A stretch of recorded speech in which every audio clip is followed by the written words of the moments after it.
अरे मार हई देख मैं घर दुआर बहरलौ नहीं। अरे केना बाड़ू हो का जी? अरे घरवा में रहबू सुबह हो गई देखा तो 6 साढ़े 6 बज गई। आई मैं यही ते बाहर न हरन बटे आवा जल्दी आ कुदरिया ले ले यहाँ जाए बटे तनी हमारे सिवान में। ठीक बा। बताओ अभी तक ले मेहरारू बहरलस सोहरलस ना कुदारी लेके सिवान में चल देनी तो का करी हां ठीक बा जाई। रौरा तो खाली खेते ले फुर्सत नहीं के मिलत तो का करी।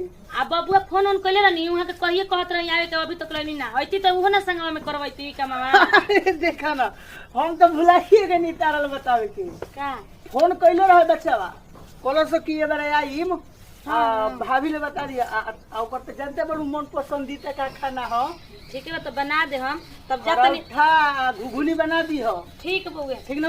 हां जल्दी से बाहर वार के हां रौरा जाई जल्दी रौरो आईम ना टाइम तो रौरे के खोजी ना कहले भैया कहां बड़ हम जल्दी आईम आ बढ़िया बाहर दिया तो कही के देखो भौजैया फुहरे ही का। हां जाई देखो ना उनकर मौगी आई तो निमन करी बड़ा बियाहवा करत काहे नहीं कब बियाहवा पढ़ाइया खत्म होखला के जरूर हम इहे ता पता नहीं तब बियाहवा करवा दे तनी तब बुझाई के करत रहला के ना हमारे खाली देख दे लेने इतन घास जाम के हो गेल बुए बाप रे एकदम जल्दी बाहर के कुछ चिकन कर देही ना तो बाबूआ जी आ जेम ना तो मालिक जी को हम तो बाहर लहू नहीं कुल कर दे ऐसा सब गाना हो बोला तनी भौजी। अरे आगू निका हां अरे ई के ह ये हमार मेहरारू है। आई हो तो मेहरारू पैर छुओ भाभी है। हाय ई तो हाय करतड़ू ए बच्चिया तार माई बाबू ने के सिखल तो बड़ आदमी के गोल लागल जला हाय करतड़ू तारा बुझात नहीं के शहर से नइल बड़ी तो गोल लगी है तो शहर तलबे तो कपड़ा पे चढ़ा ला काहे के पैदल लिया कइला। ये क्या बोल रही है? हमको कुछ समझ नहीं आ रहा। अभी तारा ना बुझाई बात हे भगवान अजिया रौला शरम ना लगला तो गांव मोहल्ला देखी तो का कही हई ऐसे ही लिया कहीं नहीं अबे कहीं नहीं लिया के तो साड़ी ओड़ी पहना के लिए थी। ए भौजी सुना ना प्यार में नु कोई नहीं हो हम नहीं के जानत प्यार में ना आओ तन भैया ने तो पेरवा सल बो तो निकाल देन मार के प्यार के भूत बुझाई तनी भैया के संभाल ली हो। हम ना संभारम अरे रौदा इज्जत हमनी के देखनी जी रौदा के कतना भैया ना पढ़नी रौदा के पढ़ाए खातिर कतना खेती बाड़ी करत बबुआ हमर पढ़ ले और रौदा इहे कुल नौबत के उठै नहीं। अरे तो रोका नौकरी धइले बनी नु हम नौकरी धइले बनी कहां है? हमको धूप लग रहा है। घर देखा इतना बढ़िया है त नौकर के आंखी में घर ये है ये घर है? अरे एसी फेल हो जाइए में ये गाय गोबर का रहने वाला घर है, हम इसमें नहीं रहेंगे। अरे बच्चिया गाय गोबर के घर है तो काहे नहीं कोई ईटा का महल बना के लिया देते जे अपन बाबू ने कह दिया भेज दिया नहीं जी। अरे पसीना हो रहा है। तनी तो खुद तनी संभाल लो का अब लड़ाइले बड़ू लिया के संभाल ले आओ तन भैया तब बताई।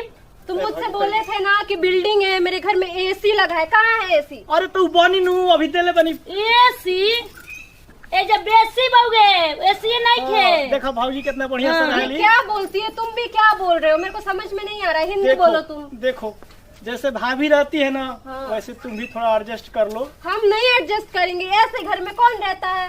ई तो लागत दोनों चुरैल बिया मार मुंह ठठ के बोलती है। क्या बोली मेरे को?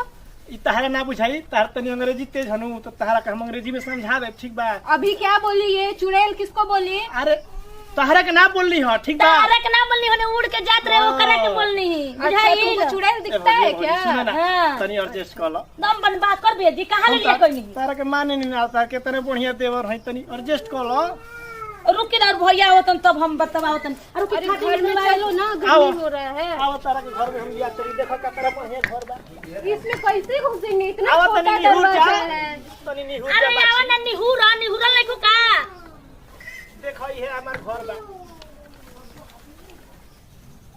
कहा तनी यही में रहा है तू रौरा रहा में ही में आ उनको के रखले हम आवा तनी भैया नु तब रौरा के बताओ तनी रौरा जन करले बानी करतोत नु जन ठीके कइले बानी बाप रे बाप है गांव ना घर में दम इथि कर दे बानी। कूलर भी नहीं है। मैं नहीं रहेगी ऐसे घर में, तू रहे अपना घर में। अरे यार एडजस्ट करो रुको। तुम मेरा साथ फ्रॉड किया ना, तुम बोला तुम्हारा बिल्डिंग है, एसी लगा है, कहाँ है तेरा बिल्डिंग? अरे तुमको बिल्डिंग से कम दिख रहा है। ये बिल्डिंग है, ये बिल्डिंग है। ऐसा घर में तो ना हमारा शहर में कुत्ता भी नहीं रहता है। अरे हम ही लोगों को तो बस रहना है इसमें। हम नहीं रहेगा, देखो हम जाएगा अपना घर मुंबई और तुमको चलना है तो तुम चलो साथ में। रुको रुको देखो कितना बढ़िया तुम्हारे लिए चारपाई रखे हैं। आओ मेरा पापा ठीक बोलता था मत करो इस लड़का से शादी, फिर भी मैं शादी करके आया। आओ बैठ जाओ यहाँ बैठ जाओ। ये इतना गंदा है, इसको हटाओ।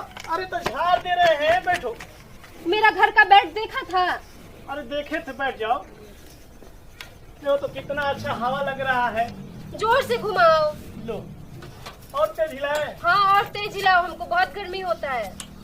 इतना भगवान बढ़िया एसी की तरह हवा यहाँ पे दे रहे हैं और तुमको गर्मी लग रहा है। ये एसी का हवा है, इतना गंदा है, इतना महक रहा है यहाँ पे। कैसे रहता है मैन तुम लोग? अरे भाभी साफ नहीं की होंगी, हो जाएगा। आज हम लोग आ गए हैं ना। तो मतलब तुम मेरे को लाया है ये काम कराने के लिए? नहीं, हम कर देंगे। हम कुछ भी नहीं करेगा, हम पहले बताता है। ये जो महल है ना, तुम यहाँ की रानी बन के रहना। महारानी नौकरानी भी कोई नहीं बनेगा ऐसा घर का, अरे तुम ही बनो। हम चल सब साफ सफाई करा कहा तुम देंगे। ना हमें भाई पे नाच बाबू देख ली है नाच। बाप रे बाप है नाच आई बा देख ली। ये कुछ करतू तो कैले बड़न कहत नहीं ना। बोल लगत नहीं। तोरा बात तो हमें विश्वास नहीं के ते असर चला चला करेली है देख ली का कैले बड़न। कौन है? गांव महला थू थू कैले बाबूए एगो करम नहीं के गांव महला छोड़ ले। भाई के शहर पढ़ावत रहला काहे नहीं के पढ़ के आली है नौकरी करत है लिया छोकरी नौकरी के चक्कर में। चुप रहबू, तू के माथा करबू खराब हमारा। माता कर देना हम खराब। ए मैन कितना गर्मी होता है।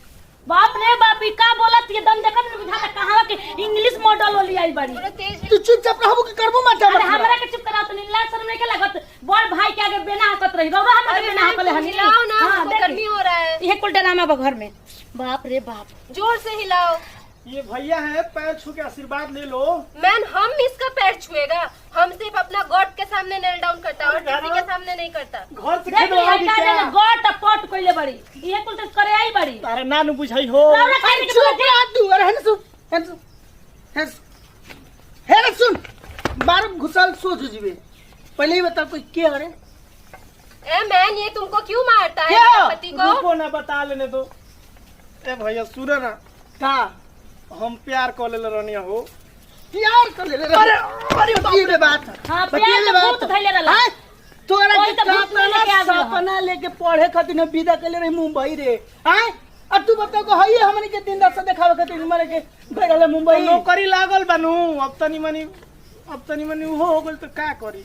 हम रौरा ले कहत रही नो ते लड़का के बियाह कर दीजिए आ त ना हमर बाबू खूब पढ़ ली नौकरी करी तब बियाह करब। वही तो नौकरी करते करते मैं छोकरी लिया देलहन। तू औरी लहरा के हमर जौनो बचल बा खरवा पखरवा। हां दोनों बच्चा बताओ तोरा विषय में कतना से कतना हम सोचले रही कि तोरा बियाह शादी में हाथी करम, ऊंट करम, बढ़िया से बढ़िया प्रोग्राम करम। अपने सोचले रही है बताई हम सोचले रही ना तिहा के बढ़िया ले 2000 के साड़ी किनवा के परी छम और न त अपन दुल्हन उतारम कन्या देवरानी आ कुल त हमर सोचला पे पानी फेर दुए। आपका चुड़ैल उतरल बिया। हां चुड़ैल। इहो त कतरा अरे चुड़ैल नहीं त बानर भी आई बानर का करी इड़गिम गिड़गिम बोलत रहते हमरा बुझाते नहीं के। जान जी तो लागी हमरे के डांट तरत बुझात हम नहीं दाते छे। झाड़ू उठाई के झड़ुआ से दम लियाई बड़ो छ त हां त नहीं बुझाते नहीं के ओ करे में उ का हुए हत चुका बुझातो करे में पत्थर जोड़ ले बिया ईटा पे चलवाओ तोड़ो लाम लागी ऐसे। तो सुनो तू करे में मिल ना जेबू इंग्लिश बोले। अरे बोलबे ढेर।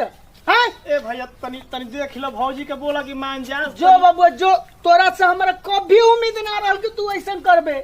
है मैं गांव समाज में मैं हमनी के इज्जत तू ले बिटले अब सब इज्जत रौला के ना गोनी लिया खातिर ना तो हम झलुकिया में चाची बाड़ी ना वो कहा तड़ी नो आ हो कनिया तारा घरवा नो तारा देवरा के साथ एगो लड़की गोइल है उ के हवे तो हम इज्जत अपन छिपनी अगर जान जाए तू तो जानते बानी कितना बत चलन हड़ी एगो में दूगो लगा के और गांव वो अपन ना देखी, अपन ओकर देखो उ त हमनी के देखतिया, उ अपन देखो। देखा ना मुंह लटका के थोबड़ा कैसे बैठल बैठन देखा उनु के मैन ये लोग कितना चिल्लाता है, क्या खाता है ये लोग? अरे तुमको नहीं समझ में आएगा। तोहरा निया ना कर बरबर खाली जा अरे चुप रह ना तो मार दम घुसल फेंका जेबू बुझाई ना।